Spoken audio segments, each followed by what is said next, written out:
जरूरी है। दर्शकों, ब्रेक के बाद आप सभी का स्वागत है। यह है MNS न्यूज नेटवर्क और आप देख रहे हैं MNS न्यूज टीवी। मैं हूं आपके साथ सोनल। तो आइए देखते हैं आज की कुछ खास खबरें।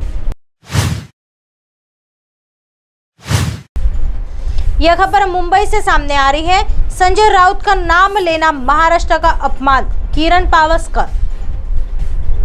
नेशनल वर्कर्स यूनियन की आज बैठक हुई। इसमें सभी कार्य मंडल चतुर्थ श्रेणी कर्मचारियों की समस्याओं पर चर्चा की गई। हमने इन मुद्दों को लेकर मुख्यमंत्री से समय मांगा है। कई उद्योग और कंपनियां बंद हो गई है। संजय राउत का नाम लेना अपमानजनक है।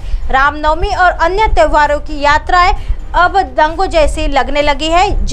यहाँ जब किसानों को परेशानी होने पर राहत देना जरूरी होता है तो उन्हें सिर्फ कुर्सियों के साथ ले जाने की इजाजत होती है। उन्हें लगता है कि हर दिन सरकार पढ़नार ने कोविड घोटाले के उनके घोटाले की भी जांच चल रही है। पत्राचार में 15 साल से बेघर है। कोविड की जांच होनी चाहिए। भले ही लोग पीड़ित हो, वे अपनी सरकार लाने के लिए कुछ भी कहेंगे। नागरिकों में राजनीतिक अस्थिरता और भ्रम पैदा करने की कोशिश कर रहे हैं। आज उद्धव ठाकरे शिंदे की वजह से सदन से बाहर है। वे अपने समूह और बेटे के राजनीतिक करियर के लिए बाहर आते हैं। आमने सामने बैठकर चर्चा करने की चुनौती संजय राउत बार बार चैलेंज दे रहे हैं। मेरे पास उन्हें खुली चुनौती भी है। आमने सामने बात करते हैं। वे शिवसेना की बात करते हैं और एनसीपी के पवार के पास बैठते हैं। इस घोटाले की बात करो, उस घोटाले की, कोविड घोटाले की। हमने कोई टेंडर नहीं लिया है। आमने सामने आओ और चर्चा करो। आइए बढ़ते हैं अगली खबर की तरफ। यह खबर कल्याण से सामने आ रही है। डोंबिवली शहर सांस्कृतिक उपराजधानी नहीं है। इसमें कोई संदेह नहीं है कि यह अब एक राजधानी बन गया है। रविंद्र चौहान। डोंबिवली में किताबों को बढ़ावा देने के लिए पाई फ्रेंड्स लाइब्रेरी द्वारा फड़के स्ट्रीट के मंदारिन कैफे होटल से अप्पा दातार चौक तक 200 स्वयंसेवकों के सहयोग से सुबह 4:30 बजे से 10 बजे तक 1 लाख से अधिक किताबें वितरित की गई। इस कार्यक्रम में बड़ी संख्या में पाठक जुटे हैं। इस समय कैबिनेट मंत्री विधायक रविंद्र चौहान ने पिछले कई वर्षों से बड़े पैमाने पर डोंबिवली में सभी सामाजिक संगठनों सांस्कृतिक आंदोलन की शुरुआत की है। 2009 में जब मैं डोंबिवली शहर का नेतृत्व करने के लिए सदन में गया, पुणे हमेशा कई लोगों के मुंह के में सांस्कृतिक राजधानी था। इसे मिटाना ठीक नहीं है, इसलिए हम कह रहे थे कि डोंबिवली शहर सांस्कृतिक उपराजधानी है।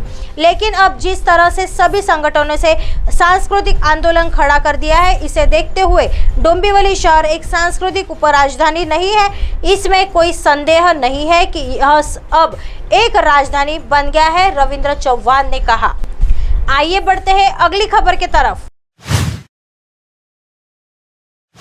यह खबर जलगांव से सामने आ रही है। जिनके हाथ भ्रष्टाचार से भरे हैं वे अब पत्थरों की भाषा न बोले। नेता प्रतिपक्ष अंबादास दानवे। विपक्ष के पांव तले रेत खिसक गई है क्योंकि विधानसभा बड़ी होगी, मेंढकों को झूठे जुर्माने में भर दिया जाता है। इससे इस मुलाकात पर कोई असर नहीं पड़ेगा। इस सभा में शिवसैनिक नफरत से आएंगे क्योंकि विपक्ष ने अपनी भावनाएं व्यक्त की। शिवसेना ने आज तक किसी मीटिंग पर रोक नहीं लगाई, लेकिन अगर आप शिवसेना की बैठक में जाते रहेंगे तो हम दिखेंगे कि अब से आपकी सभा कैसी होती है। विपक्ष के नेता अंबादास दानवे ने विपक्ष को चेतावनी दी है। हमें भी इस मामले की जानकारी किसी गांव को बबूल की तरह होती है। यदि आप विचार सुनना नहीं चाहते हैं तो अपने कान बंद कर ले, लेकिन अगर आप सभा नहीं होने देंगे तो याद रखिए कि भविष्य में आपकी सभा में शिव सैनिक क्या करेंगे।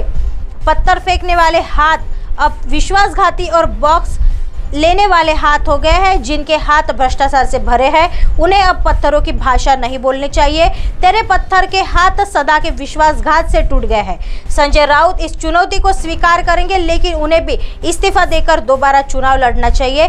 जलगांव जिले के संरक्षक मंत्री के रूप में गुलाबराव पाटिल पर भी बैठक को शांतिपूर्ण ढंग से आयोजित करने की जिम्मेदारी है। लेकिन अगर वह दबंगई की भाषा बोल रहे हैं तो गृह मंत्री को इस ध्यान पर देना चाहिए, घुसपैठ की भाषा हमसे नहीं करनी है। घुसपैठ की तो उसी जगह पर समझौता हो जाएगा।